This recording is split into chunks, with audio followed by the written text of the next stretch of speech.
বাজারে যতই ভালো ভালো ফল কিনতে পাওয়া যাক না কেন, নিজেদের বাড়িতে যদি কোনো ফল গাছ থাকে আর সেই ফল গাছ থেকে নিজে হাতে ফল পেড়ে যদি খাওয়া যায়, সেটা কার না ভালো লাগে, তাই না?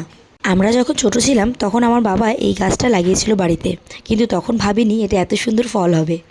আগে এই গাছে এক বছর ফল ধরলে তার পরের বছর কিন্তু ফল ধরতো না।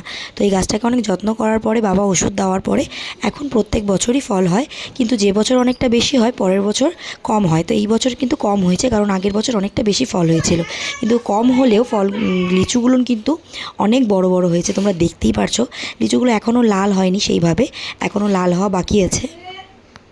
আগে যখন আমাদের বাড়িতে লিচু গাছ ছিল না, তখন আমার লিচুটা খুব প্রিয় একটা ফল ছিল। তো এখন যখন হাত বাড়ালে লিচু পাওয়া যায় নিজেদের গাছ থেকেই, তো এখন আমার খুব একটা লিচু ভালো লাগে না। তার কারণ আমরা মানুষরা যখন যেই জিনিসটা সহজে পেয়ে যাই, তখন সেই জিনিসটা আমাদের কিন্তু আর ভালো লাগে না, সেটা যতই দামি জিনিস হোক না কেন।